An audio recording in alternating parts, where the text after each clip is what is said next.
your system. All right. Yeah. Okay. We're up and running on that. Perfect. Okay, so Stephen asks, in Joshua chapter 3, it tells the story about the Jordan River stopping its flow some 25 miles upstream from where the Israelites later crossed it. It also states that the riverbed dried up to where they could walk across it without sinking into mud. Are there any physics to explain these two phenomena, or do you think it's 100% divine intervention? Well, number one, it's for a generation that did not witness the God spreading or parting the Red Sea. So it's like here's a second opportunity. So yeah, God parted the Red Sea so they could escape the Egyptian army, and now He's parting the Jordan River so that they could see that God is with them. And I've been to the Jordan River. Um, God didn't really have to part the Jordan River. I mean, it would have been relatively straightforward to have the hordes of Israel cross over that river, because it's not like the Mississippi. So I think He did it just to basically display to the people that were born during those 40 years of the wilderness experience, hey, I'm the same God that was with your parents and grandparents. The miracle I did in the Red Sea, I'm still with you. Don't be afraid of these people as you enter the land. Yes, there's giants there. There are well-fortified cities, but I'm with you. And there's been a lot written on exactly how that could have happened. People talk about, well, if you get certain wind conditions, you can actually, cause water to be blowing up. To me, what is amazing is, yes, there are ways you can come up with extraordinary phenomena. A very powerful wind blowing in a right direction that stops the flow, or you could have, some people said, a tectonic event where you get a rupture and the water flowing down goes down instead of flowing out to the Gulf of Aqaba. That could have happened, or into the Dead Sea. So there are ways to explain it physically. To me, what makes it miraculous is the timing. I mean, just like with the Red Sea, God parted it, and He parted in such a way that there was no mud. It was actually dry. I mean, that's the amazing thing. To me, that's a bigger miracle than actually getting the water to move away, is the fact that they were able to cross on dry land with carts, with animals, and make it to the other side. But people say, well, this could happen. It's just a coincidence. But here's the real problem. The entire Israelite throng and all their animals and goods cross the Red Sea. And just as they get across, the Egyptian army says, hey, we're going to go after him. We're going to take advantage of the situation. And the moment they enter into the Red Sea, the waters collapse upon them and the Egyptian army is destroyed. Well, likewise, here we see supernatural timing. The Jordan River stops flowing, and we see a drying up of the riverbed, an immediate drying up. They cross over, and the Jordan River flows again. So basically, it's God telling the Israelites, look, I'm a God that can perform these kinds of miracles.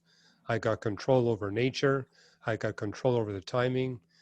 Don't worry about these powerful people in their cities that are in this land. I'm with you. And, my goal is that we rid the land of reprobate behavior that's here. Because at that time, the land of Canaan was the most reprobate region in the entire world. And so it's like, if this isn't stopped, it's going to infect the whole human species. Very similar to what happened the days before the flood, where God recognized that reprobation was in danger of taking over the entire human species, and it was necessary to remove the cancer. Well, likewise, God says, you're going to be my instrument to remove the cancer, and here's my evidence that I'm going to use you in powerful supernatural ways. Thank you, Hugh. Tony Zapovina says, if ancient humans ever had offspring with Neanderthals, would any resulting offspring compromise their soul, their human soul, that would prevent future generations from salvation? Do we still retain a portion of that DNA potentially. And I just want to remind everybody, tell us where you are. Makes it a lot more interesting. Go ahead, Hugh. Yeah, well, first of all, it's not settled whether this interbreeding actually took place. I mean, amongst our scholar team, there's debate as to just how strong the evidence is. I remember listening to a dialogue between Sue Dykes and Fazal Rana. And Fuz said, well, looking at the research, I'm about 80% persuaded that the interbreeding did take place. Well, Sue's response was the opposite. She says, at best, I'm only 20% persuaded that it took place. You know, and her main point was that we have humans and Neanderthals facing the same environmental pressures. And so this DNA similarity could be attributed to the fact that both, species were experiencing that microevolution. After all, the the evidence is basically based on the fact that Europeans to the most, Asians to a lesser degree, Pacific Islanders to an even lesser degree, show more DNA similarity with that part of the genome that we have from Neanderthals than we see with sub-Saharan Africans. And the comment was, well, the sub-Saharan African humans had no contact with the Neanderthals. So that actually is the evidence that interbreeding did take place. However, the people who published the results making that claim did note that given how little of the difference is, that the level of interbreeding had to be extremely low. In fact, they commented that the level of interbreeding, if it's real, would be actually less than the sexual contact that's going on today between humans and the great apes. And so they're basically saying that this is evidence that there is a strong taboo against bestiality right from the beginning of human beings. And this is consistent with what you see in the book of Leviticus. The strongest injunction against human behavior is that of bestiality. We're told to avoid it like the plague, and anybody who engages in that is to be severely dealt with. And understandably so, because there's a battle going on between Satan and God, and God is intent on preserving the image of God. Satan is intent on destroying the image of God. So from a theological perspective, I could go either way, because I could see from what the Bible says about the sons of God and the Nephilim in chapter 6, that Satan is very intent on trying to destroy the image of God and to do so through sexual contact. And so this to me would be consistent with Satan also trying to encourage this kind of interbreeding. But I could also see God stepping in and limiting the damage so that the image of God is preserved. And that's the point that Fuzz and I make. Even if the evidence stands up and shows that this interbreeding took place, the level of interbreeding is so extremely low, it would have no impact on the image of God for any of us today or any of us in the last several thousand years. The question that's being raised here is how would it impact the actual offspring? And that's an unknown question or answer. I mean, it's possible that these offspring would have been so damaged they wouldn't have survived very long, or they would only last, they might reproduce, but what they reproduce would be quickly weeded out because, not all humans that lived 40, 50,000 years ago pass on their DNA to humans today. Most of them do not. And so if this was a problem with the image of God, it would have been a problem for a few generations only. But my big answer is I really don't know what impact that would have had on the offspring. I could see God stepping in and making sure that this had no impact on the offspring, but I could see it going the other way as well. Thank you, Hugh. Our friend Steve Rogstad here in the Los Angeles area asks, is there any scientific evidence for the long lifespans of humans described in Genesis? Yeah, there is no scientific evidence. Not that I would expect any, since we're deep in, going back fairly deep into past human history. This would have been during the time of the last ice age. What we do have is some historical evidence, because you look at the oldest writings we have in the Persian Gulf area, they do talk about a line of kings that lived many thousands of years. Now, in fact, they actually claim that the lifespans are longer than we see recorded in the Bible, but that's consistent because if you look at the rest of what you see in the Sumerian and Akkadian ancient written records, is that there is a strong propensity towards exaggeration. I mean, they exaggerated all of their accomplishments. So in that sense, I'm not surprised that the claimed lifespans were on the order of 5 to 10,000 years compared to the 800 or 900 years we see in the Bible. But the whole point is there is extra biblical historical evidence that at least some humans were living that long. And what I've written about in Navigating Genesis is what it would take for humans to be able to live that long. And I think one of the most interesting studies is that done by two astronomers, Wolfendale and Ehrlichen, a British and a Russian astronomer, have been collaborating literally for over 30 years, studying the fact that when they look at the cosmic rays that are impinging, they've been accumulating evidence that the heavy nuclei, fast-moving cosmic rays, and those are the cosmic rays that do us the most damage, that over 95% of those come from a single supernova eruption that erupted sometime during the past 100,000 years. And the point there is humans living before that supernova would have been subjected to a lot less cosmic ray damage than humans living after that supernova. That's one requirement. A second requirement is you need to avoid igneous rocks to a large degree.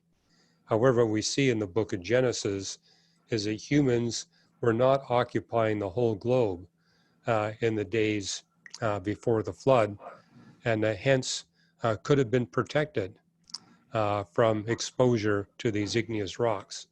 Once you got the launch of the Neolithic Revolution about 11,000 years ago, everybody gets exposed to igneous rocks.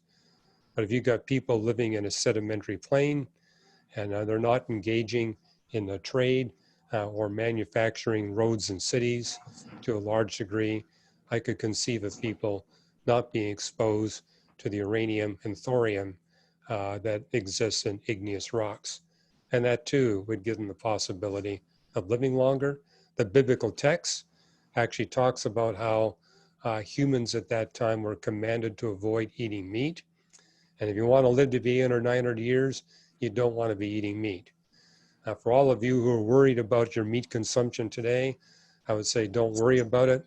If you're only going to live to be 120 years, eating meat is not going to load your body with enough heavy metals to cause significant health issues.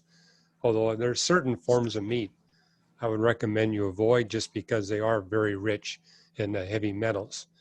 And last of all, there would need to be a change in the telomerase activity going on in the chromosomes of human beings. Because right now, our chromosomes actually shorten as we get older and older. And that actually lengthens our lifespan. If it wasn't for the shortening of our chromosomes, we would die much earlier deaths from cancer. But because those chromosomes are shortening at the rate they are, it actually extends our lifespan in the context of our greater risk to cancer. But my whole point is the cancer risk would have been a lot less in the days before that supernova eruption and the days before exposure to igneous rocks. I believe that's the chapter we're giving away for free when you go to reasons.org/Ross, that chapter in Navigating Genesis. So yeah, people want to dig into it in more detail, they can get that chapter. And incidentally, I believe that only a few humans living before the flood lived that long. you'll see a table in Navigating Genesis indicating that at least 90% of human beings were having their lives terminated by being murdered by their fellow human beings, and likely being murdered when they're in their 20s, 30s, and 40s. And so what I think is chilling is to realize that in the days before the flood, the average human lifespan in all likelihood was much less than it is today, which gives us an appreciation why God had to step in with a flood, because humanity literally was in danger of self-extermination. Thank you, Hugh. From downtown Los Angeles, we get a question from Don Hank. Here, I'm going to terminate that phone. Hang on. There you go.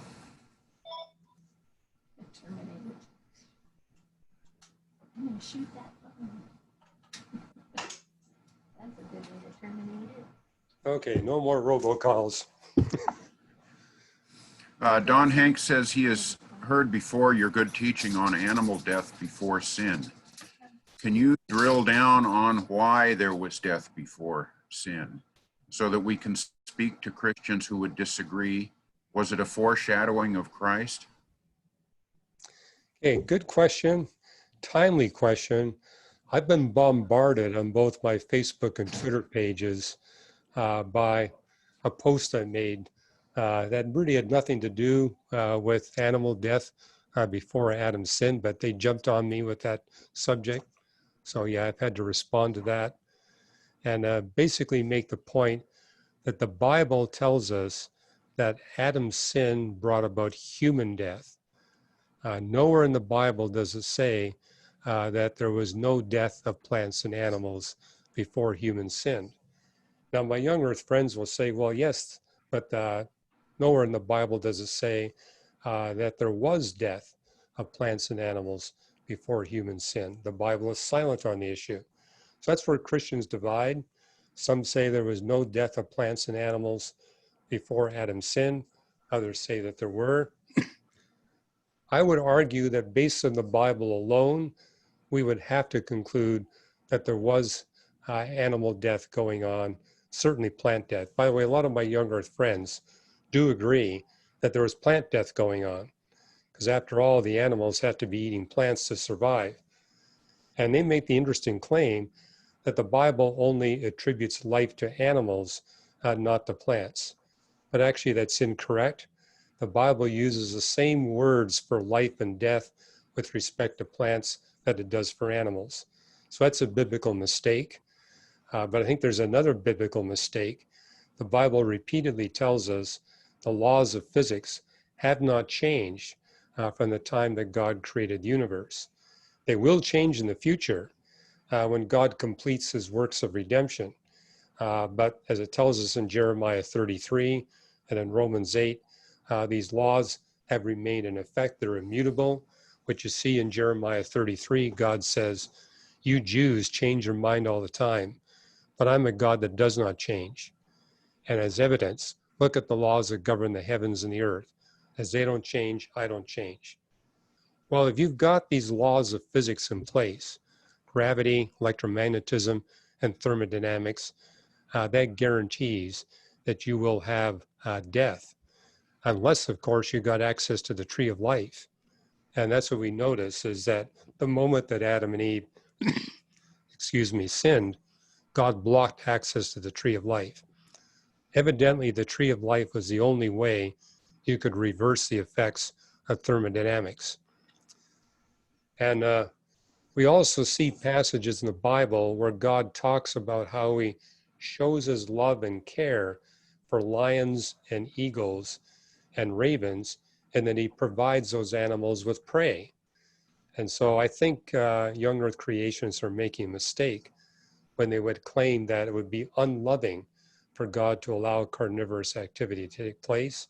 You got these passages in Job and Psalms that say otherwise.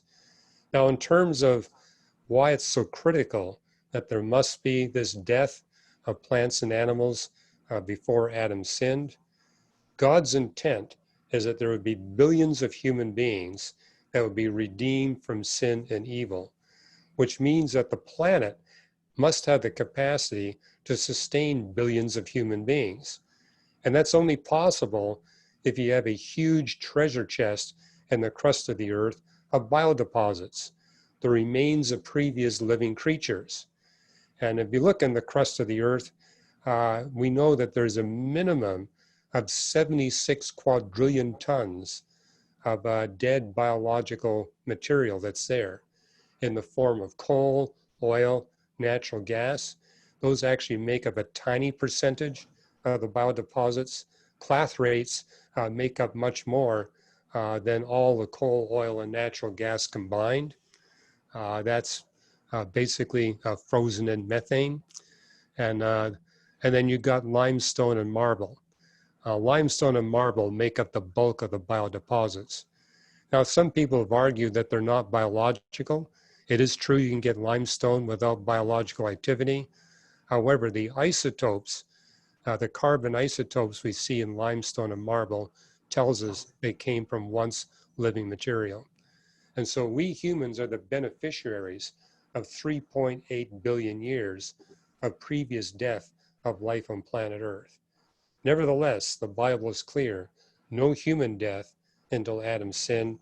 The most explicit text, Romans 5:12, death through sin because of Adam's offense was visited upon all people. Notice it doesn't say all life, it says all people, and it says death through sin. The plants and animals don't sin. We're the only creatures on the face of the earth that have that capability. Very good. Thank you, Hugh. Well, it's 10:47, so it's time to get started with the lesson. Welcome, everybody, to Dr. Hugh Ross's Paradox class. Hugh will be teaching us this Sunday, as he has since we've been on Zoom, but we have a special treat next week. Hugh is going to be teaching on Zoom to another church. And we have the privilege of having Karina Marco teach us. She's from Mexico, and we're going to start at 10:45, not 10:30. So we won't be taking questions ahead of time, but we will be taking questions after her talk. She's a planetary astronomer, specializes in how planets are formed and the basics of planetary formation. So this is going to be really exciting. It fits right in with what Hugh has been teaching. So Hugh, why don't you open us in prayer if you would, and we'll get to your talk. We have some other great questions coming up, but we'll hold them until you're done. Okay, very good.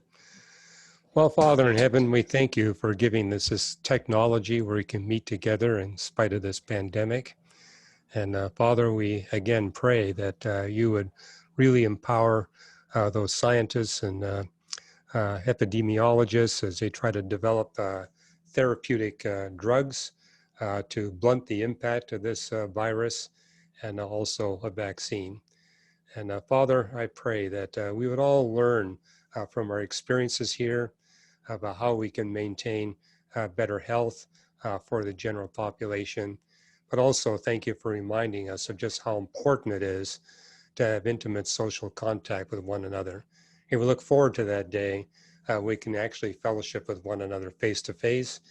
But also, Father, we pray that we would not neglect this amazing technology, which allows us to experience relationships with one another literally all over the world. And we look forward to how both of that can be combined in the new creation. So, Father, I pray that you'd enable us to receive more of your life, your love and truth, as we dialogue with one another. In Jesus' name, amen. Okay, with that, I will begin with some announcements. You heard that I'm going to be teaching in another church this next Sunday. And actually, these past couple of months, I've been asked by churches and seminaries if I could develop some material on suffering, the physics of suffering, but also what the Bible tells us about suffering, suffering in the present creation, and what it's going to be like in the new creation. So I've actually prepared a series of talks, and I thought, just so you're aware, the church where I serve on the pastoral staff has asked me, once this virus calms down enough where we can actually have meetings in person, we're going to launch a series. They want me to launch a series on going through the first dozen chapters of Genesis and kind of break it up into mini series, probably a series on each chapter. So they've asked me, I did that like decades ago, but there's a lot of updated material. So we're going to launch that series the moment that we can meet in person.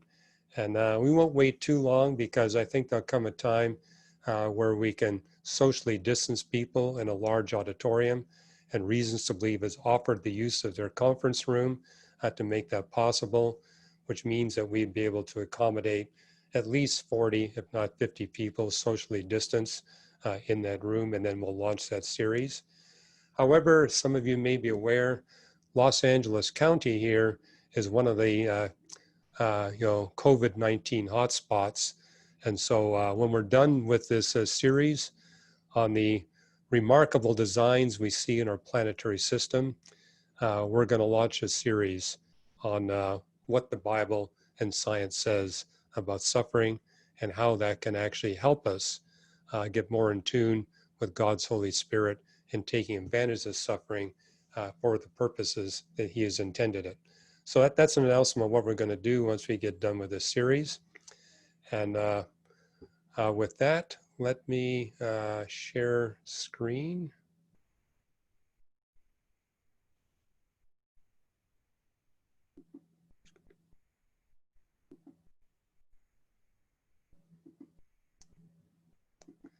Okay, you should be seeing my visual, and I'm going to speak for about 30 minutes, and then we'll devote the rest of the time for questions and issues you want to raise up. And literally, we'll take on any question that doesn't have to pertain to the topic. And again, if you don't get to ask your questions, you're welcome to post questions to me on my Facebook and Twitter page. And I do the best I can to try to keep up with all the questions that I get. And if you're not aware, Reasons to Believe does have a 24/7 YouTube channel, and you can subscribe for free. So you'll see all that on the reasons.org website. And you'll actually see quite a bit on the designs, the supernatural designs of our planetary system in this book, Improbable Planet. What I'm trying to do in this series is give you an update on what's been discovered since that book came out in 2016. And you can get a free chapter of that book, and any of my books for that matter, at reasons.org/Ross. So this is a passage that you see both in the Old Testament and the New Testament. And as I mentioned before, whenever you see a passage repeated both in the Old Testament and New Testament, it's worth paying attention to. The earth is the Lord's and everything in it, the world and all who live in it. And to me, what's remarkable is that when God created Adam and Eve, He created Adam and Eve at that time when our planet had the greatest diversity of life that it's ever had. I mean, at the time God created Adam and Eve, there were 8.5 million eukaryotic species. These are species with, the chromosomes in the nucleus, where you had to distinguish from the more primitive life forms, the unicellular life forms that don't have a nucleus. 8.5 million species. How many species are there of the prokaryotes? Could be even north of 10 million, but it's a much harder number to count. But never before in the history of our planet. Matter of fact, if you go from the origin of life up to the moment God created human beings, we see an increasing number of species on the planet, and it reaches a theoretical maximum right at the time that God created Adam and Eve. Again, evidence for God supernaturally endowing the earth with its life. The very fact that we see that Earth is carrying the theoretical maximum number of species given the size of our planet. Of course, there are not that many species on the planet today because human activity has been causing many of them to go extinct. And incidentally, that's an argument I use, that it must be God that's responsible for these species. If you look at mammals, over half the mammals that existed at the time God created Adam and Eve have gone extinct. How many new ones have come into existence? 0.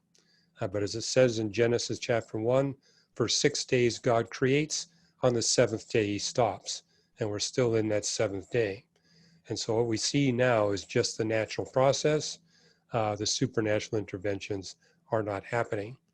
And so that explains why we see such a difference in the pre-human era compared with the human era. Okay, these are the 8 planets in our solar system. I could take that same passage in Psalm 24 and 1 Corinthians 10 and basically make a paraphrase. The solar system is the Lord's and everything in it. These past few weeks, we've been looking at about how different our planetary system is from exoplanetary systems, and how every one of the 8 planets in our solar system plays a role in making advanced life possible on Earth. And even the mass and the orbit of our moon plays a role in sustaining the stability of the dynamics of our solar system so advanced life is possible on the Earth. And yeah, as you look at it, this is everything to scale in terms of the size. So you get to see just how small our planet Earth is relative to, say, Jupiter and Saturn. And then you got Mars and Mercury, even tinier. Okay, last week we spent a lot of time on the grand tack, basically making the point that we see a unique feature in our solar system where we got the gas giant planets being born beyond the ice line. They migrate into the ice line, at least Jupiter does, and then they turn around and reverse. Migration of gas giants is common amongst exoplanetary systems, explains why we see so many of these gas giants and Jupiter-type planets orbiting their stars closer than Earth orbits the sun, because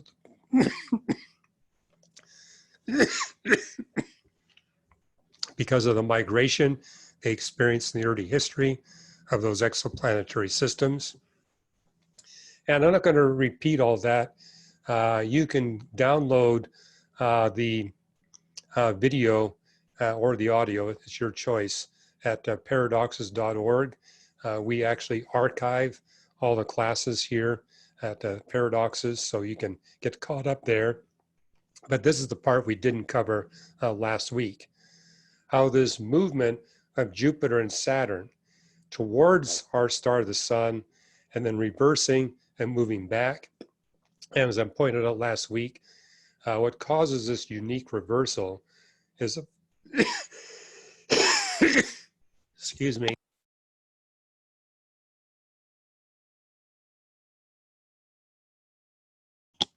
you know, last week I was telling my wife that it was the first time I've been able to speak for more than an hour and not have any kind of asthma reaction, literally the first time in the past 15 years. And I was hoping it would continue today, but not so much luck. So, but I'll be all right. Okay, it's not COVID-19, it's just my asthma is doing a whole lot better than it was even 4 months ago. Okay, what happens when these, what makes this special is this, you only get a reversal if you got Jupiter being the most massive of the planets in the planetary system, where it's got more than half the total mass of all the planets in the planetary system. It must orbit a little bit beyond where Jupiter orbits right now. And then you need the second most massive planet to be the next closest of the gas planets to the sun. That would be Saturn. And then you want smaller ones beyond that. This enables this grand tack motion to take place, where you get Jupiter and Saturn making a significant migration towards the sun, stopping. And what causes them to stop is that Saturn moves faster than Jupiter does. And it reaches a point where Jupiter makes exactly 3 orbits for every 2 orbits of the sun, which causes them to reverse direction and migrate back out. And Jupiter winds up in virtually the same spot that it started out in. That too is critical to make this whole thing work. And again, you can get the recording of last week. But what I want to focus on is that this grand tack movement eradicates the E belt of asteroids. It thins out and restructures the main belt of asteroids and explains the properties of the Kuiper belt and the Oort cloud. And there's a debate on whether or not we do know that the Oort cloud is the biggest of the asteroid and comet belts of the solar system by far. Oort cloud's got more comets and asteroids than the other 4 belts combined. The main belt is the closest belt to our Earth. It's the belt that exists between the orbits of Mars and Jupiter. The Kuiper belt exists just beyond the orbit of Neptune, and we'll talk about the other 2 belts in a minute. But the whole point is we have the asteroid belts we do because of the fine-tuned nature of this grand tag movement of Jupiter and Saturn, and to a much lesser degree that of Neptune and Uranus in terms of inward movement, although Neptune makes a major outward movement. I mentioned last week, Neptune actually starts off closer to the sun than Uranus, but then gets kicked way out as a result of this. Okay, here is the asteroid belt that existed between the orbit of Jupiter, that's the outer circle, and then you see the next inner circle, the orbit of Mars. This is what the asteroid belt looked like, the main belt looked like before the grand tag movement took place. So you can see there were a lot of asteroids in this main belt at that time. And then we have this migration taking place where you've got Jupiter starting off just outside of its present orbit.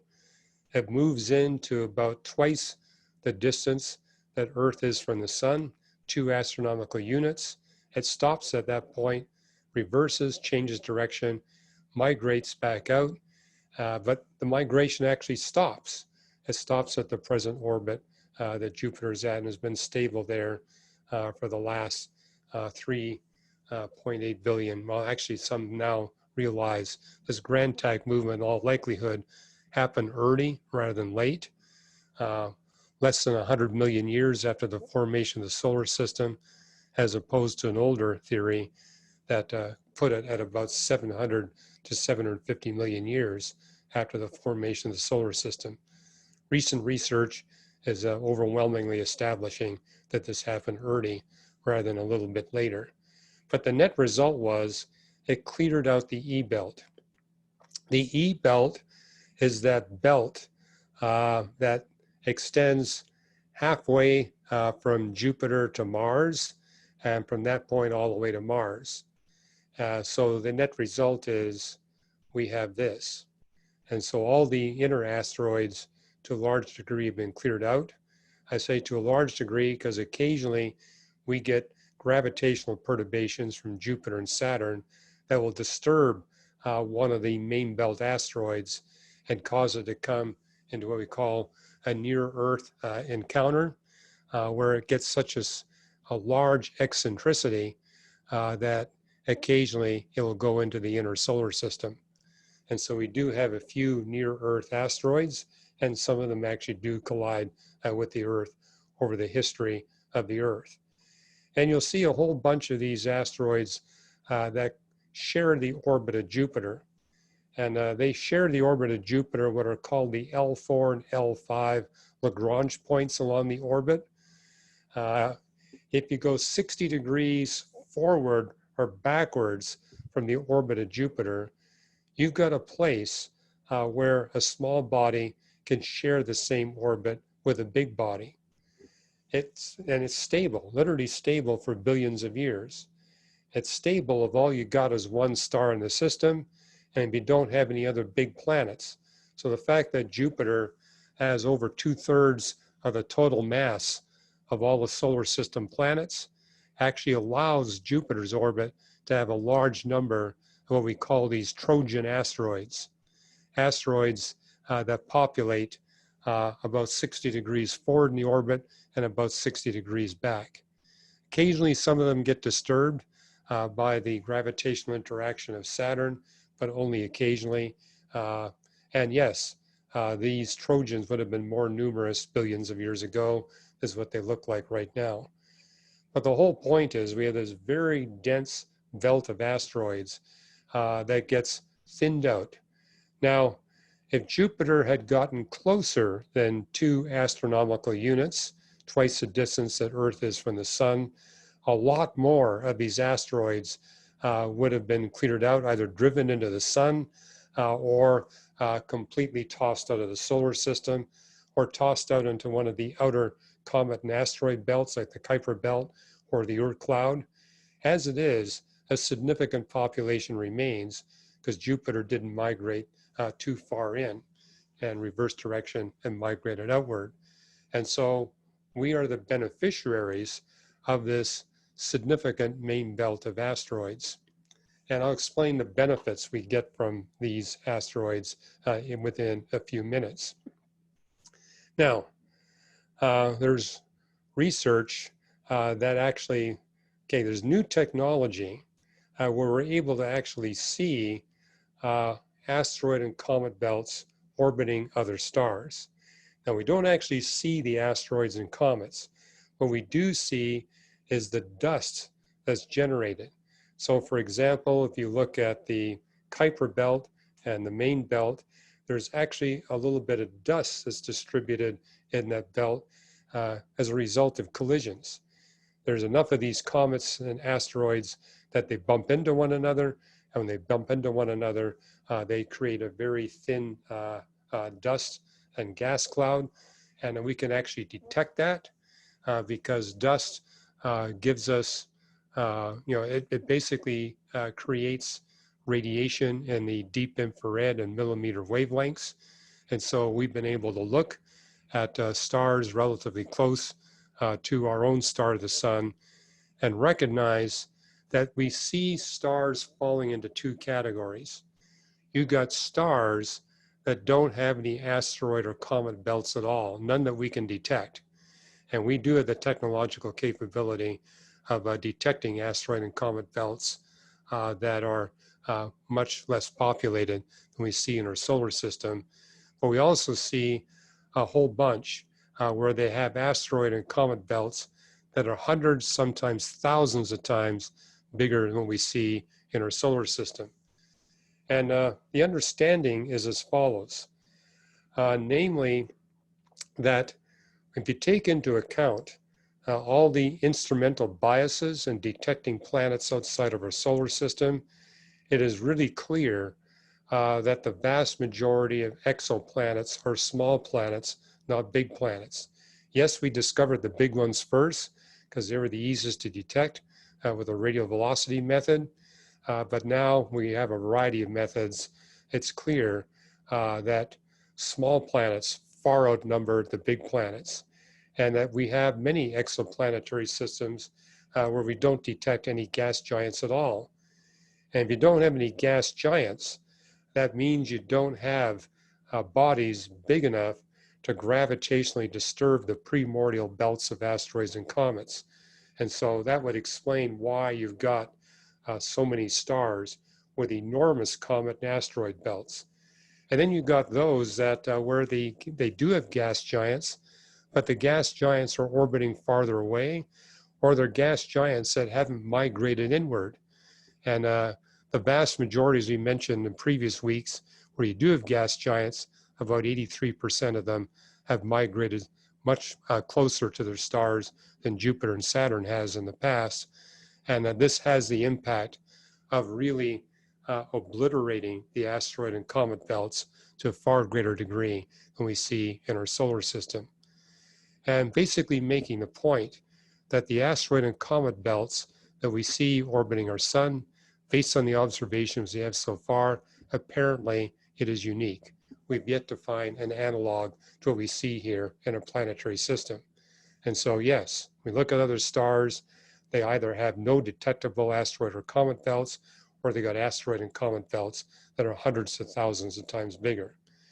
And clearly, if they're hundreds of thousands of times bigger, you're going to have a problem for life, at least for advanced life, because these rocky planets are going to get bombarded all the time, not just once every 10 million years by an asteroid that is, say, 5 kilometers across or bigger, but this is going to be happening literally on time scales of millennia rather than time scales of tens of millions of years.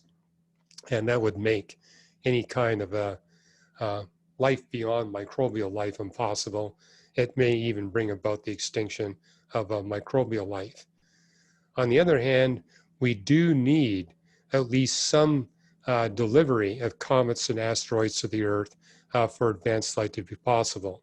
And we'll get to that. But here I wanted to show a comment. This is one of several that I've found in the scientific literature, basically making the point that the grand tack of the gas giant and Neptune-type planets we see in our solar system in such a way as to make advanced life possible on one of the rocky planets is so incredibly fine-tuned that we really don't have any hope of finding a system that's like our planetary system.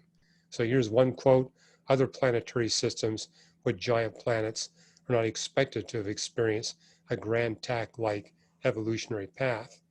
And I just was reading a paper a few days ago making the point that it's unlikely we'll ever find an exoplanetary system where we see gas giant planets like Jupiter and Saturn orbiting where they are, where we also have comet and asteroid belts that coexist with them.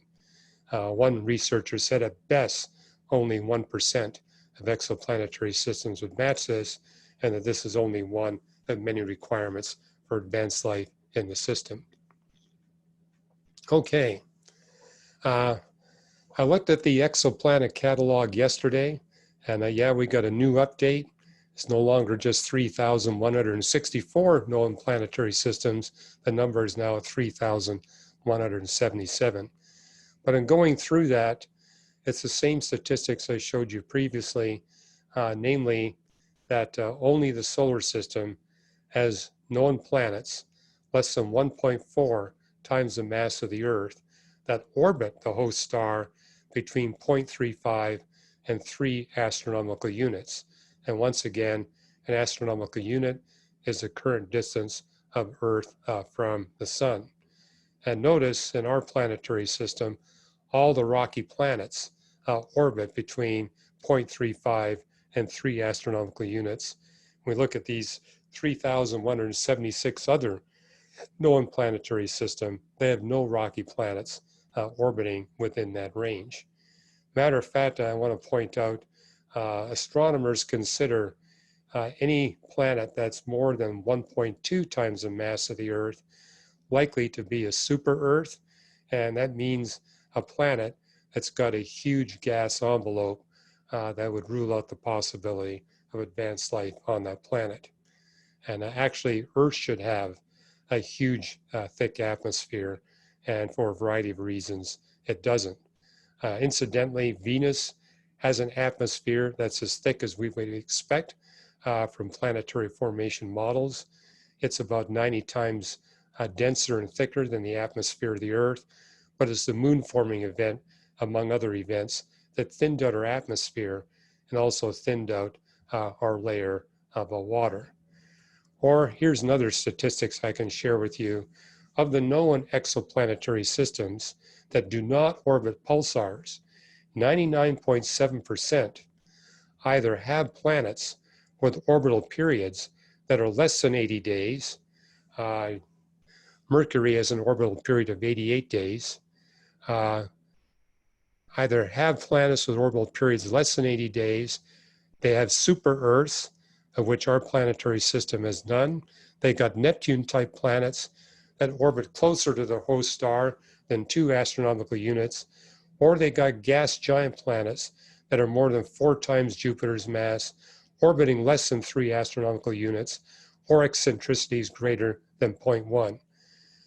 These 3 categories of gas giant planets, in each case, would rule out the possibility of advanced life. And the point I'm making here, only our solar system has gas giant planets that don't fall into one of those 3 categories that would eliminate the possibility of advanced life. All right, let's actually look at the asteroid and comet belts in our solar system. So this is an asteroid from the main belt, and here actually shows you the 5 asteroid and comet belts. The main belt got its name because these are the easiest asteroids to see because they're the closest to the Earth. It's not the biggest asteroid belt, not even close to being the biggest asteroid belt. It's the belt that orbits between Mars and Jupiter. And as I mentioned, that belt was much bigger in the past before the Grand Tack movement than it is now. And so you basically have these asteroids orbiting halfway from Mars to Jupiter to close to Jupiter. And yeah, these bodies tend to be rocky. Some of them have as much as 10% water content, but it's not like the comets where you get 85% water content. And once you get more distant than the main belt, now you begin to predominantly see comets as opposed to asteroids. Comets are rocky bodies, predominantly rocky bodies. Comets are predominantly frozen volatiles, carbon dioxide, carbon monoxide, and the water. Your typical comet is about 85% frozen water, and the other 15% being made up of carbonaceous volatiles. And so you got the centaurs. It's a relatively small belt, although it's possible it's bigger because we're detecting more of them every day. The centaurs orbit between Jupiter and Neptune. Then you got what's called the scattered belt. And these are comets and asteroids that have very high eccentricities, which is a signature that they've had a gravitational encounter with either Jupiter, Saturn, Uranus, or Neptune, and have such an extreme eccentricity that they orbit between 2 and 20 billion miles out. In other words, they got eccentricities that'll take them from, say, 3 to 6 or 4 to 10, and some of them even the full extent of 2 to 20 billion miles. And that high eccentricity is a signature they've been scattered by gravitational interactions with Uranus, Neptune, Jupiter, and Saturn. You've got the Kuiper belt. That's the second best studied belt of asteroids and comets in our solar system. These are objects that orbit between Neptune and about 50% more distantly than Neptune. Neptune orbits at just under 4 billion miles from the sun. So between 4 and 6 billion miles out, we got these Kuiper belt objects. And then you got the biggest belt of all, which is the Oort cloud, which orbits from 10 billion out to 2 trillion miles. And incidentally, stars that are less massive than, say, twice the mass of our star, the sun, almost all of them have these Oort clouds. And these Oort clouds do bump into one another.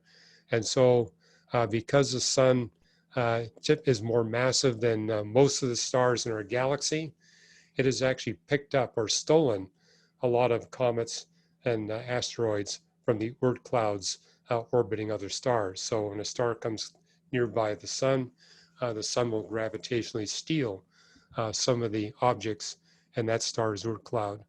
And therefore you get a lot of chaotically orbiting objects in the Oort cloud. And some of these Oort cloud objects will be gravitationally disturbed and come into the Kuiper belt, and there they can get gravitationally disturbed and come into the inner part of the solar system.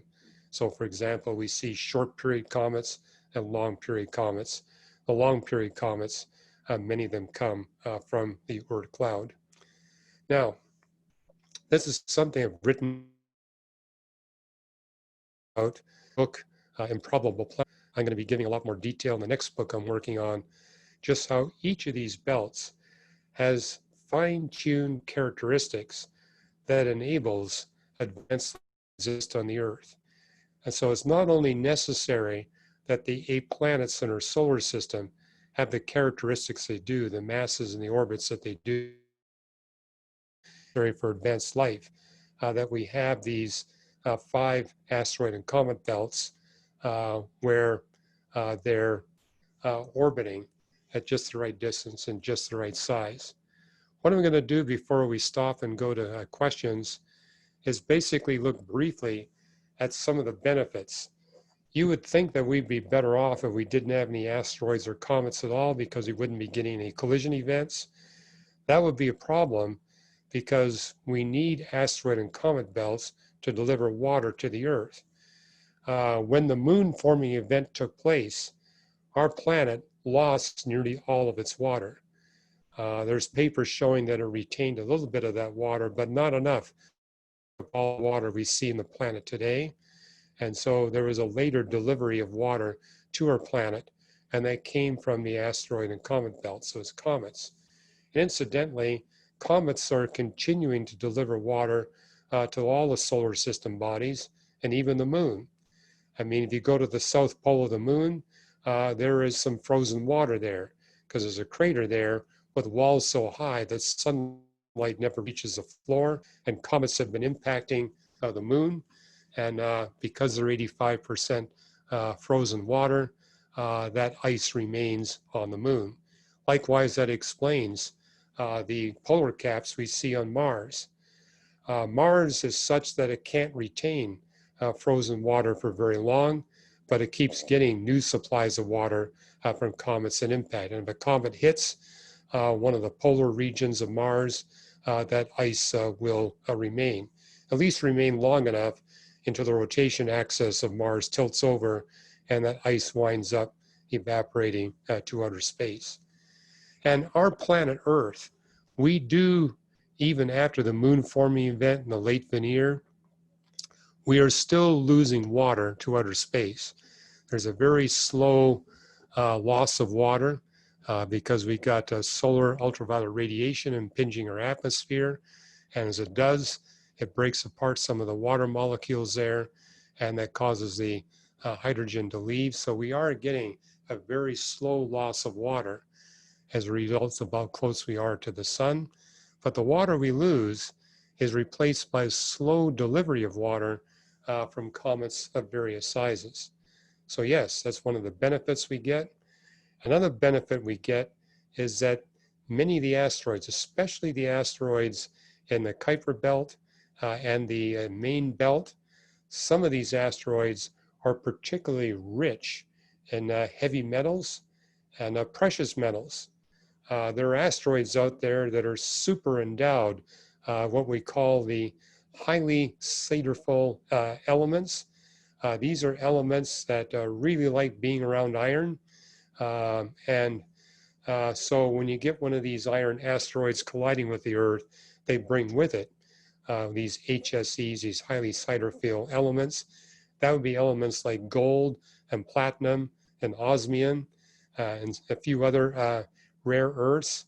And the reason why we have these to sustain our technology is because of the asteroid and comet belts. And incidentally, we need to give some credit to the moon. Because of the dynamics of the Earth-Moon system, both of them are being pelted by these asteroids that are very rich in these precious heavy element metals. But because of the dynamics, Earth gets 1,000 times more of these precious metals than the moon does. And so the moon actually plays a role in delivering more of these to us. And aren't you glad that we got lots of platinum and gold and all these other metals on the face of the Earth?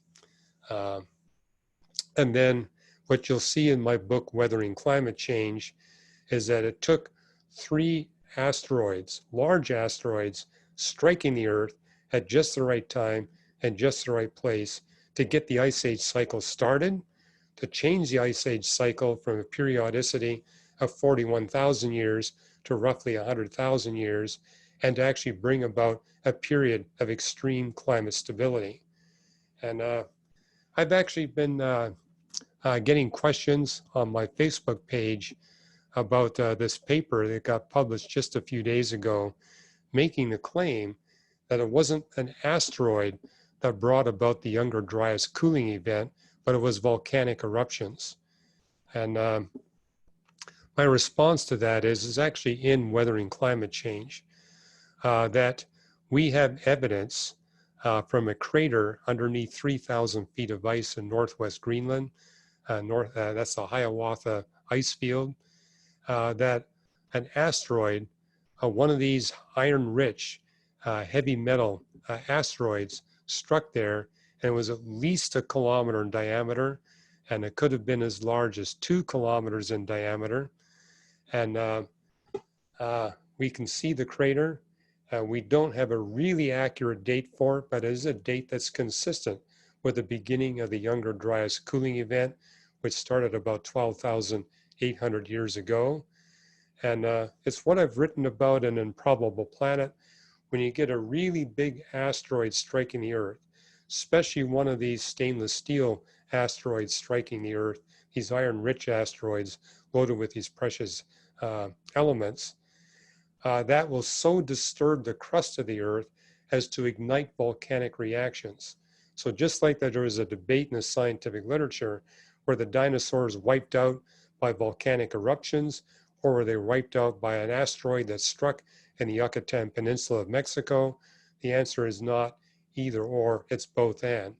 An asteroid striking the Earth of that size will cause huge volcanic eruptions to erupt.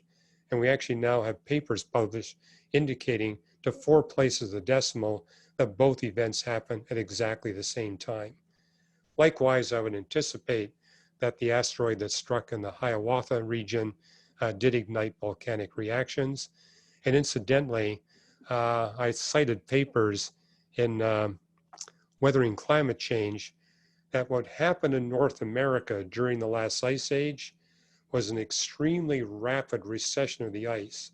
In just a 1,000-year period, 3,000 feet of ice melted away. And that rapid melting of ice, and keep in mind North America, 55% of North America was covered by 3,000 feet of ice, came all the way down into Southern California. And so the melting of that ice actually caused a rebound in the North American plate, where North America basically bounced back up. And when that happened, it ignited volcanic eruptions all over North America and in Iceland as well. And therefore, and that melting was taking place just at the same time we got the beginning of the Younger Dryas cooling event. So I'm not at all surprised that we got evidence for volcanic eruptions at the same time that this asteroid hit. And the combination of the two of them indeed brought about a worldwide cooling event that lasted 1,200 years and played a crucial role in igniting this 10,000-year period of extreme climate stability. So you can read about that in Weathering Climate Change. So I've actually gone 34 minutes. I'm going to stop, but this actually finishes our series on the fine-tuning design of our planetary system. There's a lot more I could say. And hey, you're going to actually hear from Karina next week when I'll be speaking in St. Louis virtually. And she actually is a planetary astronomer. My research was in really distant galaxies and quasars. So she's actually much more of an expert in this than I am. And incidentally, there are other astronomers that are also part of this paradoxes class. And so feel free to throw questions there. They can probably give you more up-to-date and better answers than I'm able to give here. So with that, I'm going to stop the share feature. And we'll take questions on any topic that you care to discuss until we run out of time. Thank you, Hugh. I just want to say before we take questions that we've gotten a lot of questions over the months about the Revelation study, the 7-year Revelation study that you did many years ago. We thought it was possibly lost, but our diligent team of digital archaeologists has found it. And if you look in the chat on this broadcast, you'll find a link to it, but also at paradoxes.org, you'll find a link to it. So for all of you people who wanted to download that and listen to it, it's there. We found it.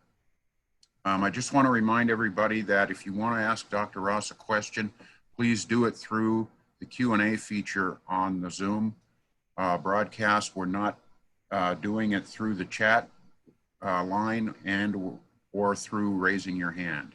Just the Q&A, please. So with that, Hugh, first question is from Doug McComb here in Monrovia. He has 2 questions, but I'm going to ask them one at a time. He says, am I correct in assuming that the emotions of anger or even righteous indignation have no place in Christian evangelism, in apologetics, or theistic debates? What do you think that God means in Ephesians 4:26 for us as Christians, quote, to be angry and sin not, or do not let the sun go down on your anger? Okay, a good question. And I'll begin by saying that that series I did in the book of Revelation, you might wonder why it's such a long series. When the church asked me to teach on the book of Revelation, I told them, well, my understanding is that it's a capstone to all the Old Testament prophetic books. And therefore, we're going to need to study those prophetic books as well. So we wound up studying over a third of the Bible. And yes, it took 7 years and 9 months to get through all that content. A disclaimer, that was recorded between 30 and 40 years ago. So I think there's one part where I did an update in the 90s, but sometime I'd like to do another update. But this is what's available. And yeah, some people jokingly refer to it as a 7-year tribulation, the course that I taught. Okay, that's now available. And again, thank you. Mark Perez really deserves credit for doing the digital archaeology to dig that out and make it available to all of us. So thank you, Mark.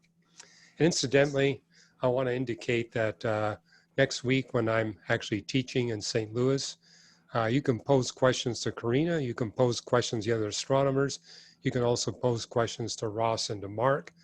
Ross and Mark have been with Paradoxes for a long time, and they both have really deep Bible knowledge and good systematic theology. And Mark is actually part of our scholar team at Reasons to Believe. He's retired from the LAPD and volunteers a day of a week for us. So we're grateful for him. But you know, again, I want you to take advantage of the co-hosts that we have here. So with respect to Doug's question, the reason you see it says, be angry and sin not, is that God is making the point, I created you as emotional beings. As emotional beings, you're going to experience a full range of emotion. And so it's normal that things will happen in your life that make you upset, that make you angry. But what that text is saying is, don't let the sun go down on your anger. Deal with it. Because anger can easily turn to bitterness. And bitterness, as the Bible tells us, can be a very destructive force in your life. It can actually impact your physical health. And so for physical health reasons alone, it's wise not to let your anger degrade into bitterness, where it begins to eat away at you and make you less loving towards other people. And, you know, my experience as being on the pastoral staff of our church for the past 4 decades is that the problem is that we typically get bitter about things where we ourselves are struggling. And so I think it's a good idea to look at, okay, what is it that makes me angry? What is it that causes me to allow my anger to become bitterness, where I hang on to it and begin to nurse it in some respects? Typically, often, not always, but often, there's something about yourself that you don't really appreciate or recognize. And so the fact that you see others expressing that just alerts you all the more how much you've struggled in that area. And so anger in your life could actually be a helpful symptom that there are things in your life you need to deal with and to take care of it. And often it takes other people helping you. And so I think it's always good to make sure that you have close Christian friends, that you give them permission. Hey, if you see that I'm being bitter about something, please tell me. Because bitterness is easy to ignore, but having people around you that can say, you know what, you're overreacting here. Something's going on in your life. Do you want to talk about it? And so, and again, it also tells us that Satan and his demons can take advantage of our bitterness to worm their ways into our lives. So for that reason alone, it's good to take care of your bitterness and recognize that God has called us to forgive. After all, he's forgiven us of offenses far worse than anyone's ever committed against us. And that's something you actually see in Matthew chapter 7, that one of the conditions of coming to faith in Jesus Christ and receiving eternal life is that you be able to forgive other people as the Father in heaven has forgiven you through the work of Christ on the cross. That's actually going to be part of what I'll be talking about in our new series on suffering. Thank you, Hugh. Juan is listening to us from Colombia. He says, do you think of the spiritual world as a specific dimension, or could it be several different dimensions? That's a good question. God has created a separate dimensional realm for the angels than he has for us. And he's given angels the power to come into our dimensional realm and to exit our dimensional realm. With respect to us human beings, he's constrained us during our physical lives here on Earth to the dimensions of the universe. And I think the question is being raised by Juan is, for the angels and the demons, are there multiple independent dimensional realms or just one? And my response to that is the Bible is silent on that issue. The Bible really focuses on what our human realm. It doesn't have that much to say about the angelic realm. The Bible is explicit that God created the angels long before he created us. Book of Job, chapter 38, tells us that they were witnesses to God laying down the foundations of the earth. So they've been here a lot longer than we have. But yeah, I mean, there's a lot of questions that we're going to get answers to once we exit this life and enter the next life as we go from this dimensional realm to the dimensional realm of the dead in Christ. I think that's one of the questions you can ask there. But right now, we really don't know. But it is clear that there is a distinct dimensional realm for the angels. Thank you, Hugh. Another excellent question from Stephen Posta in Spring, Texas. He says there is an alternative theory of dynamics called MOND that proposes there is no such thing as dark matter. From strictly a physics perspective, is that possible? Okay, MOND, it stands for Modified Newtonian Dynamics, where this is being proposed as an alternative to general relativity or a complement to general relativity. And you'll see a lot of papers on the NASA archive of research papers for MOND. If you put that in it, literally over 100 research papers will pop up. And what I appreciate about physics and astronomy is the fact that the journals actually encourage the publication of alternate models to challenge the current models. There's really very, very strong evidence that the dynamics of the universe is 100% explained by the theory of general relativity. But even so, astronomers have not stopped challenging general relativity. And so this is why I keep writing articles on the reasons.org website about the latest tests of general relativity. I mean, people have written me and said, why don't physicists and astronomers just give up on this? The reason why they don't give up, in spite of the very strong evidence for general relativity, they see value in continuing to put general relativity to a more and more rigorous test. And part of that too is the motivation.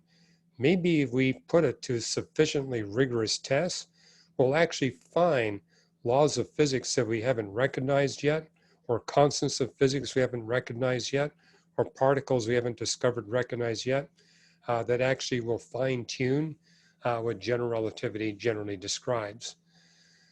Probably the strongest evidence in favor of the MOND model would be the fact that the dynamics of galaxies and groups of galaxies.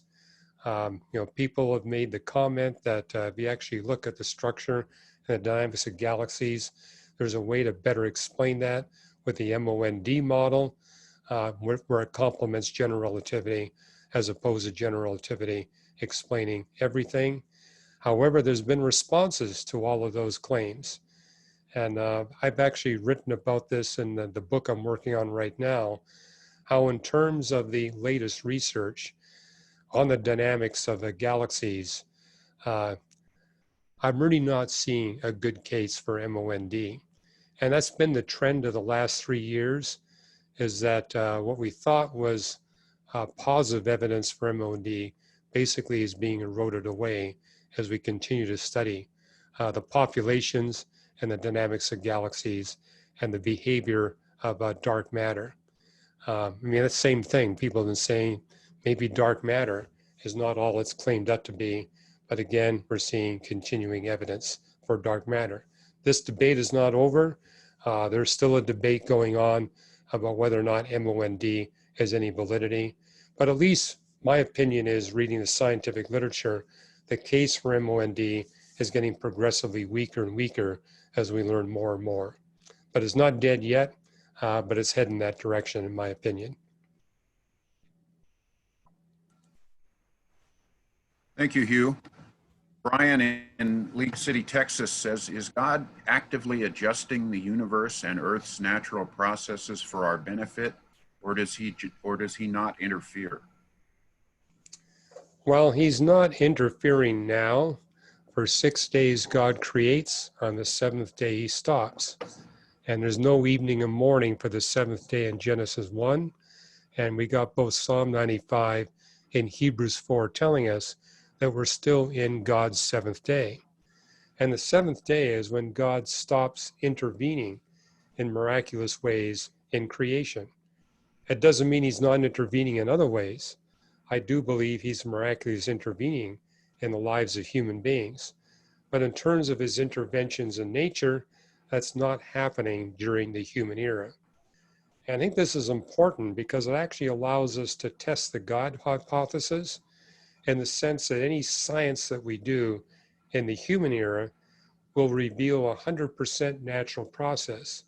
So science, where we look at what's going on before the human era, if we see significant differences with what we're observing and testing in the human era, this qualifies as evidence for the supernatural handiwork of God.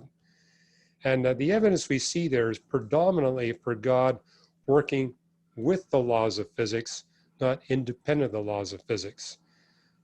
This is important because a lot of atheists think that we Christians believe that when God performs a miracle, it's always outside the laws of physics.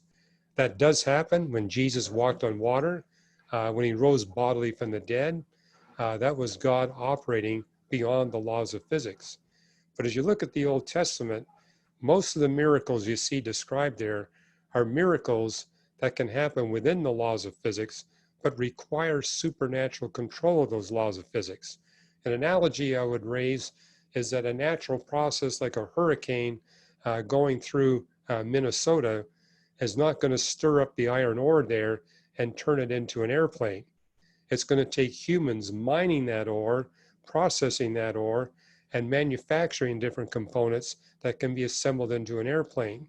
So you do need intelligence, you need knowledge, you need significant intervention, powerful intervention to counteract the laws of thermodynamics in order to bring that about. And that's actually what I'm claiming God is doing, is that he's working with the material of the universe within the laws of physics, but he's using his intellect, his knowledge, and his supernatural power to manufacture outcomes that would never happen if the natural process were running on its own. So now, and I may have missed part of that. So Ross, if I didn't answer that question completely, help me. No, I think you got it. Okay, good. Yeah. And I just want to say to Doug, he asked a two-part question, and if I get two-part questions, I'm going to ask them as two separate questions and kind of spread them. Thank you. I appreciate that. So many questions. So if that gets reposted, I will ask it. But please understand, I can't do two-part questions.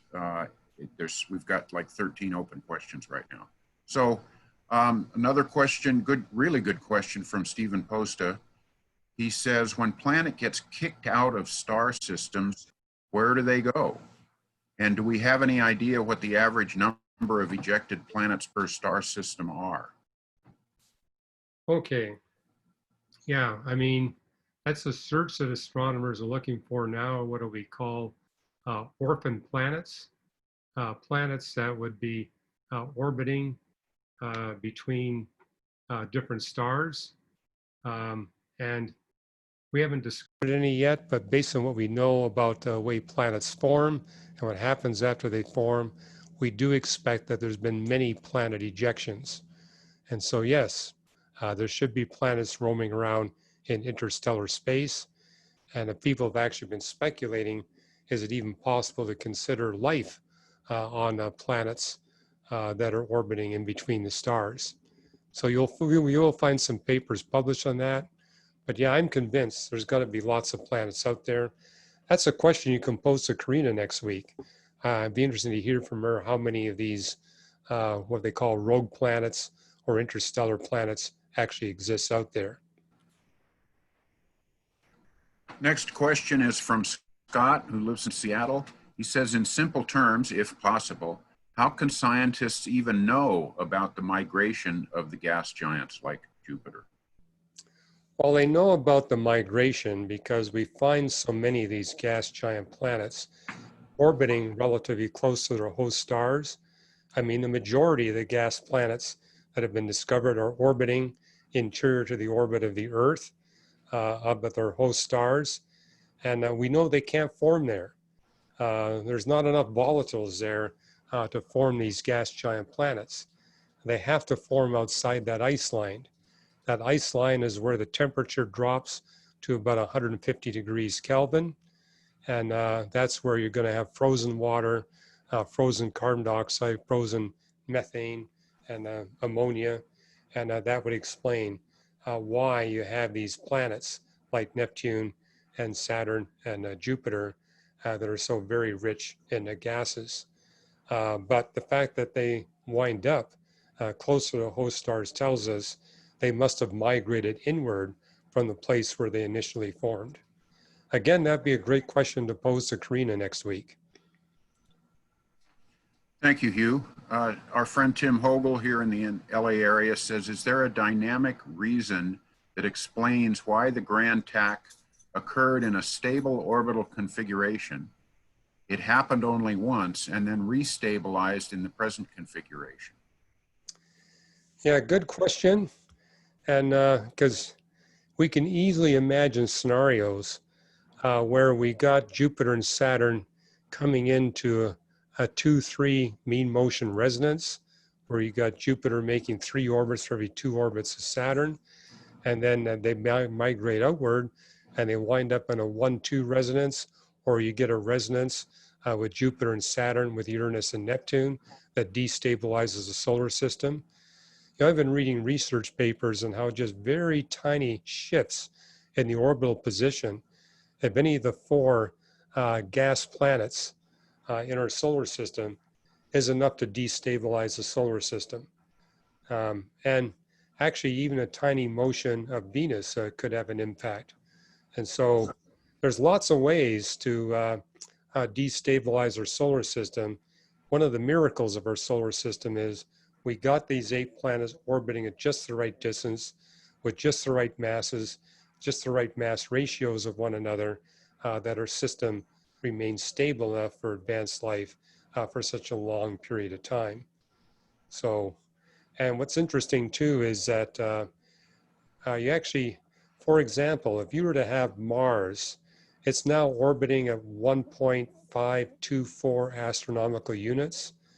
If it was orbiting at 1.587, it would be in a 1-4 mean motion resonance with Jupiter, where it'd be making 4 orbits for every single orbit of Jupiter. And that's enough to cause a destabilization. And so, yeah, I mean, you can look at the orientations of the different planets, the orbital distances, and it's amazing how close they come to destructive mean motion resonances. But in every case, we're just far enough away where that kind of thing doesn't happen. I mean, the worst we get is we get an asteroid striking us once in a while. But as I mentioned, there's some real benefits that we get from that. What I didn't mention today, by the way, is that 80% of the gold that's in industrial distribution came from an asteroid that struck in South Africa.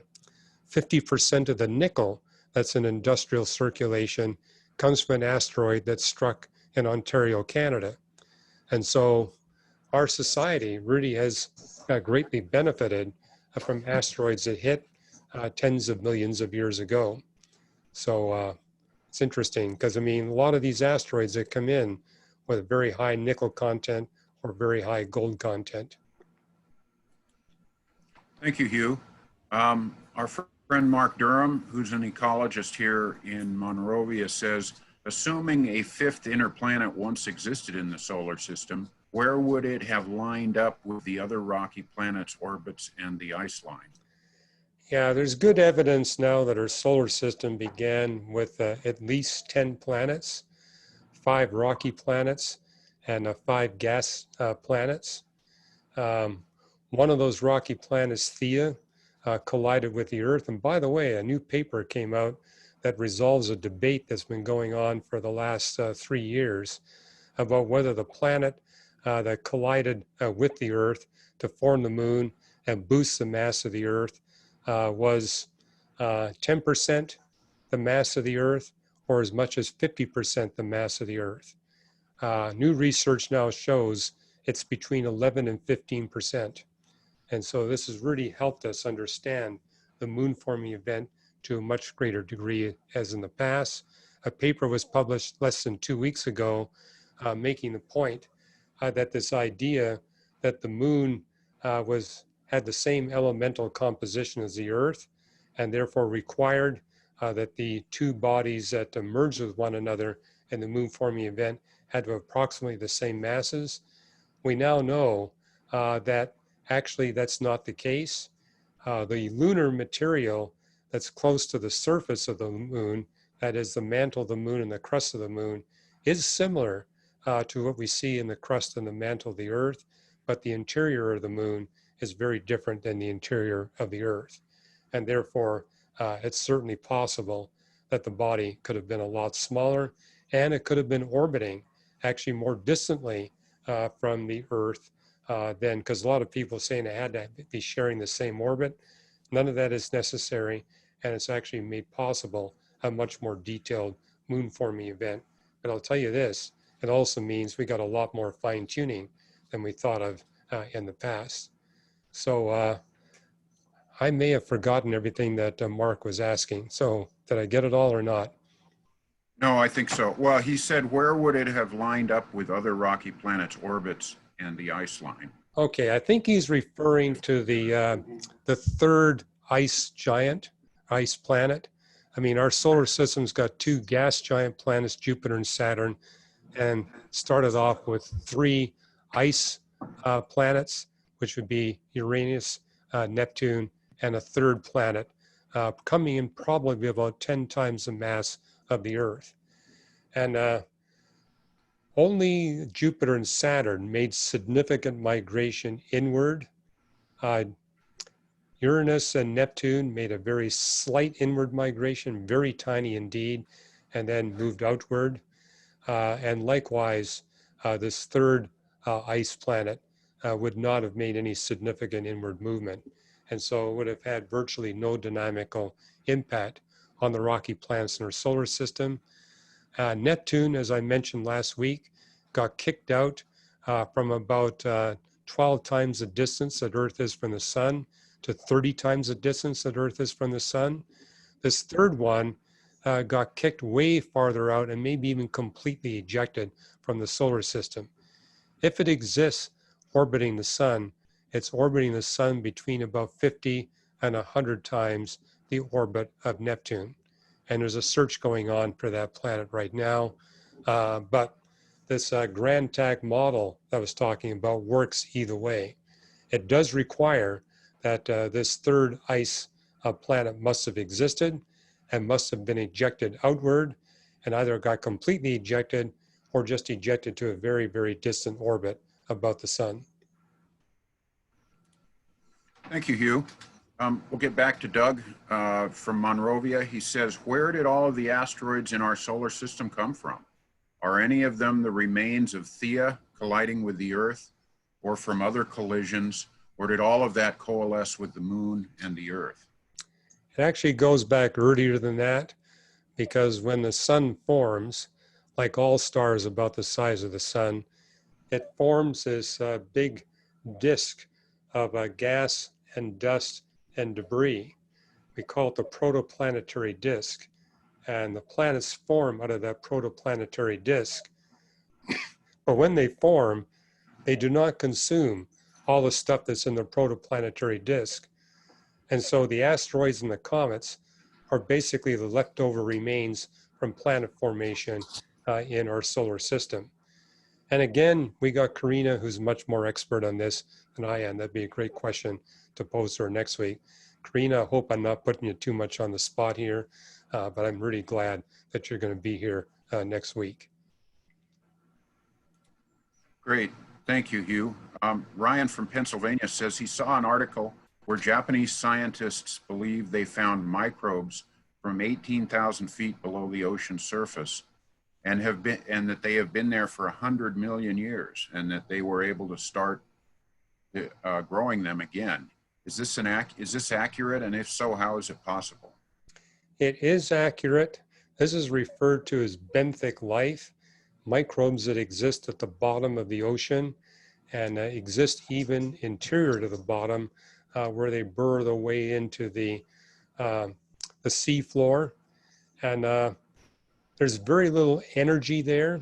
And how these microbes survive is they have extremely low metabolic rates, and they got the capacity to go into a hibernation phase.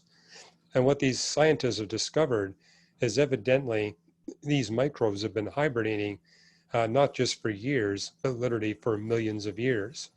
And once you bring back an energy supply, they are able to come back and begin to operate.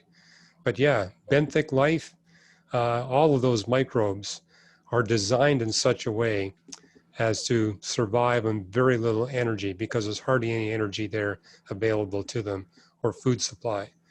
There are places in the ocean where you get a significant deposit of the broken up remains of bacteria and viruses, and they settle on the bottom of the ocean floor and can provide a food supply, but it's not a big food supply.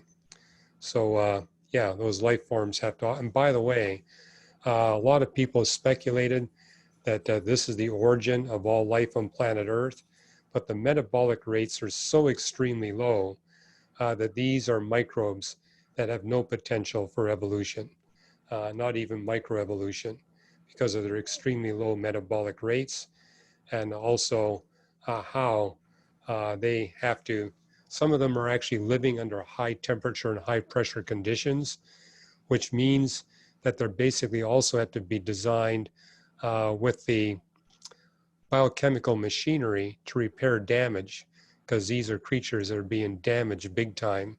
And then again, the little bit of energy they have basically has to all go to damage repair rather than reproduction or any other form of work or energy. Thank you, Hugh. Tim Williams asks, how much evidence do you think God has given us for his existence in order to encourage belief, while also promoting the goodness of living a life here on Earth? Well, he's given us enough evidence that we're all without excuse, as it says in Romans chapter 1. I mean, I've got a neighbor, and she has right on our front door there,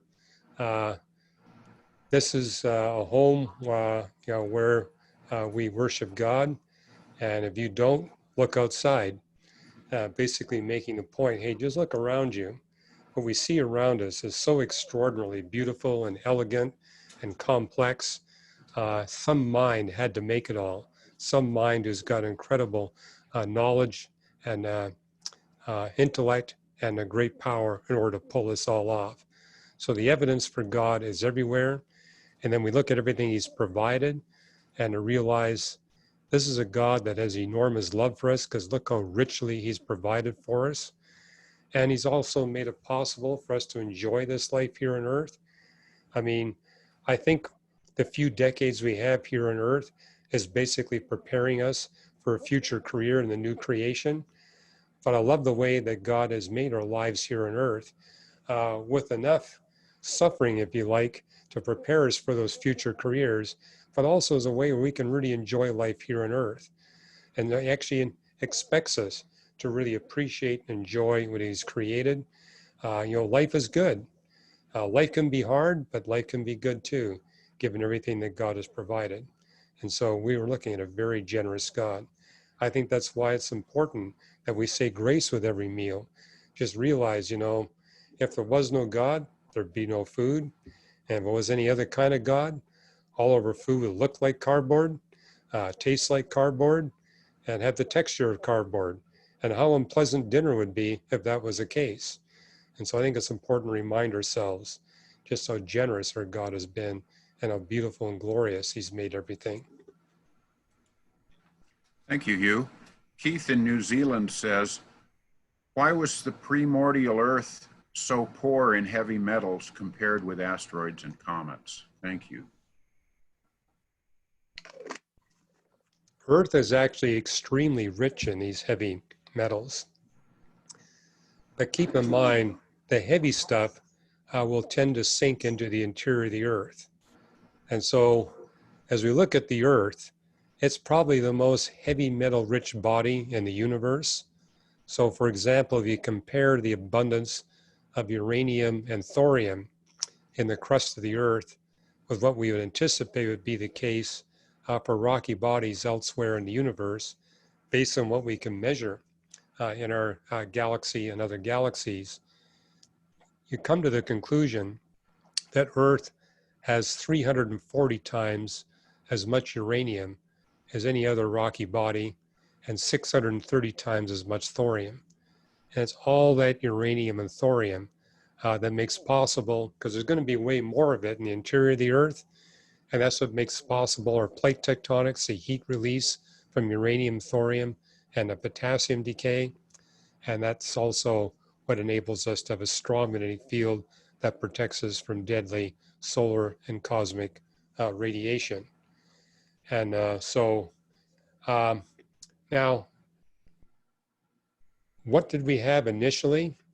I would agree that when Earth was formed, it didn't have as many of these heavy metals as it has right now. The moon forming event actually caused more Earth to receive more of those heavy metals than the moon did. And so we got enriched there. We got enriched by other means.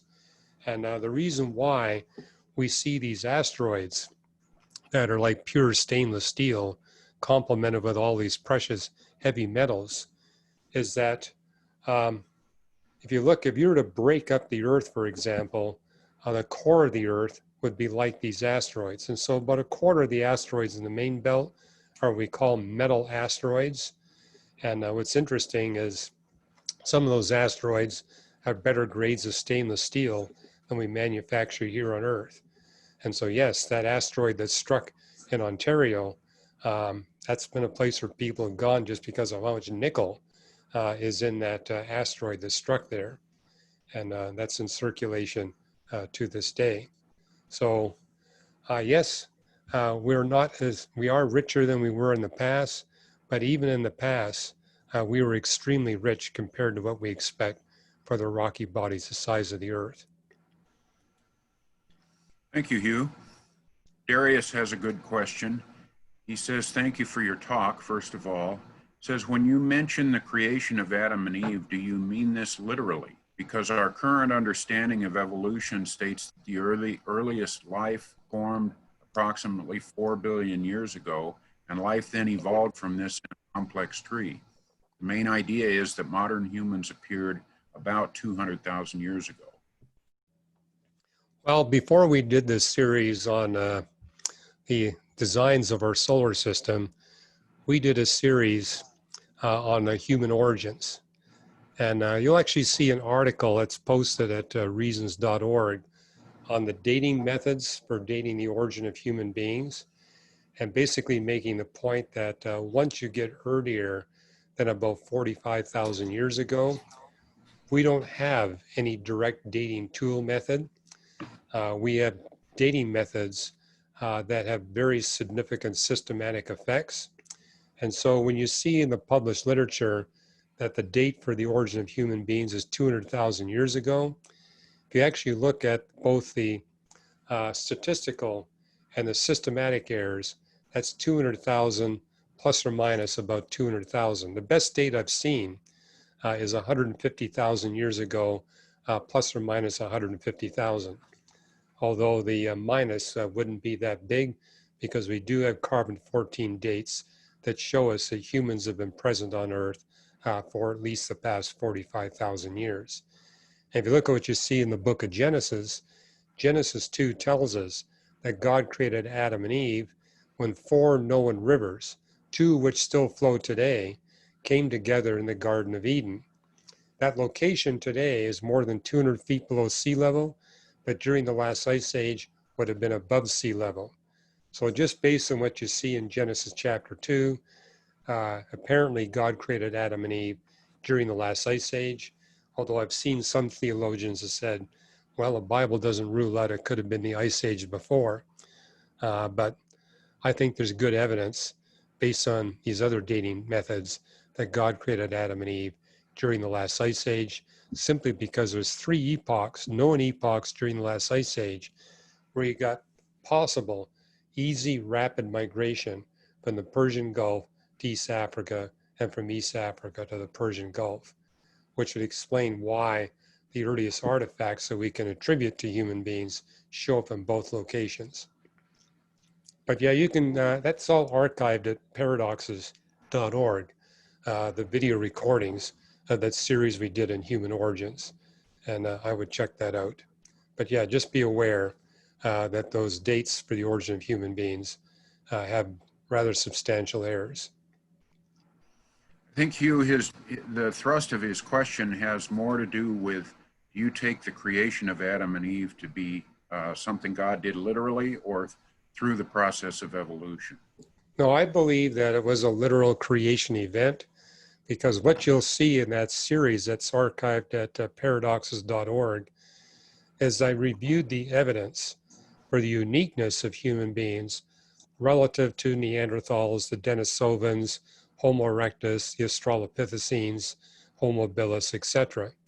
Is there's a huge difference between humans. And I argue this is one of the platforms of the Christian faith. Is one platform is the universe has a beginning. Another is that God created us human beings with distinct features relative to all their life on planet Earth. And so what I did in this series is point out the distinctives between human beings, for example, and the Neanderthals and the Denisovans. I focused a lot on that because there are many people claiming in the scientific literature that the Neanderthals are as fully human as we are. And so I basically respond to that, citing literature that basically makes the point, no, we really have distinct capabilities, anatomical features that distinguish us, in DNA that separates us from the Neanderthals and Denisovans. According to the Bible, humans and humans alone, of all the creatures God placed on the earth, has a spiritual component. We see no evidence for that in any of the bipedal primates that preceded human beings. Incidentally, I take it one step beyond that. I believe all of the bipedal primate species that existed before God created Adam and Eve, likewise, were special creation events based on population field studies that show us that mammals, at least terrestrial mammals, that have an adult body size bigger than 3 kilograms will go extinct before they can evolve into anything that we would call a separate species of mammals. And explains too why we've seen 4,000 mammal species go extinct during the human era, and we've seen 0 new ones come into existence. And I actually spent some time explaining why God would go to the trouble of creating these bipedal primate species. They actually play a critical role in making possible the launch of human civilization. Those species basically trained the large body size bird and mammals to avoid tall creatures on 2 legs with weapons in their hands. And so God creating those different species at the times that he did and the population levels that he did actually played a role in making it possible that these animals that are so important for launching human civilization didn't get wiped out by the early humans. And I think it's important too to realize the latest evidence now tells us that the Neanderthal population sizes were not very large. At most, there might have been 25,000 Neanderthals on the earth at one time. Much more likely that the numbers were around 5,000. And so with numbers that small, you're not going to get any kind of conceivable evolutionary mechanism. I don't know of any evolutionists who would argue that that could happen at population numbers that small. And you see even smaller population numbers for the Denisovans. And when you look at Homo erectus was on the face of the earth for at least 200,000 years. But the earliest specimens we see show no change with respect to the latest. We can't observe any evolutionary change in the morphology of the earliest Homo erectus and the latest Homo erectus. Incidentally, that's true for all the bipedal primates, is that we can't observe any significant change in the morphology. And with respect to the Neanderthals, where we got DNA, we can't see any significant change in the DNA over the 150,000 years minimum they were on the face of the earth. Thank you, Hugh. I think we have time for one more question. David Edwards writes from Santa Margarita, California. How do MOND and general relativity tie in with quantum theory? Does one fit better than the other, and are we any closer to a unified field theory? Well, the distinctions between MOND and general relativity don't show up at the level of quantum mechanics. They show up in terms of the dynamics of large structures in the universe, like galaxies and galaxy groups. That's where you see a distinction between the two models. As I mentioned earlier, I think those are being resolved in favor of a general relativity and against the MOND model. And Ross, there's some other part of that question. Can you help me with it? Yeah, he says, does one fit better than the other, and are we any closer to a unified field theory? Yeah, I would argue based on the latest research that general relativity is fitting better than MOND. And that are we any closer to a unified field theory? We're a little bit closer thanks to the discovery of the Higgs boson at the Large Hadron Collider, because that was a predicted particle from our unified field theory. So that discovery helped. And that's actually motivation to try to build an even bigger particle accelerator. There's plans to build an even bigger one. It's not cheap. Even the Large Hadron Collider was $10 billion. So we're looking at coming up with significantly more money to build a bigger one. But I remember a lecture from Alan Guth many years ago where he said, if we really want to get to the bottom of a unified field theory, and forget about trying to bring gravity into it, that'll never happen, but just even to bring in a full unification of the electromagnetic force with the nuclear weak force and the nuclear strong force, we would need a particle accelerator 40 trillion miles long. And he said the chances of that being funded are very remote in the US budgetary process right now. He made some more political comments, but I'm not going to do that about that. However, we do have particle accelerators that have shown us the full unification of the electromagnetic force with the weak nuclear force. And we're partway to the strong nuclear force.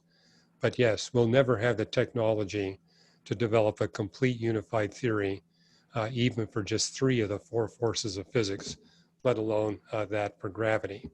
The discovery of gravity waves, incidentally, also was more evidence in favor of a unified field theory. So that discovery a couple of years ago was a factor. But for example, it's well understood. Yes, we can detect gravity waves. We'll never be able to detect gravitons. There's no conceivable technology. But that's another prediction of the unified field theory, that there's these particles, gravitons, that would exist. But yeah, we're not going to find those just because of, again, the technological limitations. Yeah, if you want to bring in the unification of gravity, now you need a particle accelerator that goes all the way out to the most distant quasar and galaxies. So that's not going to happen either. However, I don't know of any physicist who isn't convinced that unified field theory is correct. And for those of you who are not familiar with this, I'll give you a home analogy. You can take a bar magnet, and if you heat that bar magnet up, the magnetism will disappear. It doesn't really disappear. What happens is, as you heat it up, the heat energy and the magnetic energy blend together. Same thing physicists believe is the case with the universe. When God created the universe, it was infinitesimally small and nearly infinitely hot, but as it expanded, it cooled. And as it cooled, the one force of physics first split into two forces of physics, then three forces of physics, and the four forces we have today. We can recreate in particle accelerators the temperature necessary to unify the electromagnetic force and the weak nuclear force. That was done in the 1970s, where they produced the energy density to achieve that. And lo and behold, they saw the two forces link together and become one force. So we call that the electroweak force. But we don't have the capability of duplicating the energy density to see the strong electroweak force. Hugh, thank you so much. We're out of time. I want to remind everybody that next week we're going to have the privilege of having Karina Macau on. She's a planetary astronomer. Hugh's going to be speaking to a church in St. Louis. So thank you again, Hugh. Would you please, and next week we're going to be starting at 10:45 instead of 10:30. So Hugh, would you please close us in prayer? Sure. Father in heaven, thank you for this time we've had together with you. Thank you for these amazing people that are participating in this class. And Father, I pray that you would richly bless them. And Father, give us opportunities to be a blessing to others, to share what we've learned in the book of nature, to encourage people to study and receive truth and life from the book of Scripture. In Jesus' name, amen. Okay, with that, I'll stop the recording.